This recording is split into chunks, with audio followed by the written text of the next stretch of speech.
আসসালামু আলাইকুম। খুব কম সময়ে আর ঘরে স্বাস্থ্যকর উপায়ে একদম পারফেক্ট ঘনত্বের মেয়োনিজ আজ আপনাদেরকে তৈরি করে দেখাবো। যা তৈরি করতে আমাদের শুধুমাত্র লাগবে ডিমের কুসুম। ডিমের সাদা অংশের প্রয়োজন নেই। আমি এখানে 3টি ডিমের কুসুম নিয়েছি। ফ্রিজের ডিম ব্যবহার করতে যাবেন না, রুম টেম্পারেচারে থাকা ডিমই কিন্তু ব্যবহার করবেন।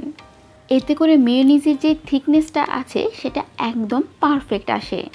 এখন এভাবে একটি ইলেকট্রিক বিটারের সাহায্যে মিডিয়াম স্পিডে আমি খুব ভালো মতো 1 মিনিটের মতো প্রথম পর্যায়ে বিট করে নিচ্ছি। এরপরে আমি এর মধ্যে এখন হাফ কাপ তেল দিব, তবে এই তেল আমি একবারে দিব না, এভাবে খুবই অল্প অল্প পরিমাণে দিব আর ব্লেন্ড করতে থাকবো। এর চেয়ে বেশি তেল কিন্তু একবারে কিছুতেই দেওয়া যাবে না।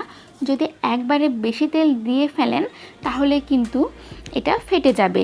এই জন্য এভাবে একটু পর পর অল্প অল্প করে তেল দিতে হবে আর এভাবে মিডিয়াম স্পিডে বিট করতে হবে। এভাবেই এই হাফ কাপ তেল অল্প অল্প করে দিয়ে যখন খুব ভালো মতো বিট করে নেওয়া হয়ে যাবে তখন দেখবেন এটা ঠিক এরকম ঘনত্বের আর এই পর্যায়ে এসেছে। ঠিক এই পর্যায়ে এর মধ্যে দিয়ে দিচ্ছি হাফ চা চামচ হোয়াইট ভিনেগার, হাফ চা চামচ লেবুর রস আর হাফ চা চামচের মতো কালো গোলমরিচ গুঁড়ো। লেবুর রস, ভিনেগার আর গোলমরিচ গুঁড়ো দিবার পরে এবার হাই স্পিডে আবারও 1 থেকে 2 মিনিটের মতো ভালো করে বিট করে নিতে হবে।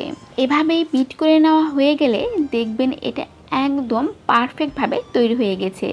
দেখতেই তো পাচ্ছেন এর ঘনত্বটা একদম পারফেক্ট আর এর স্বাদটাও কিন্তু একদম হুবহু রেস্টুরেন্টের তৈরি মেয়োনিজের মতো।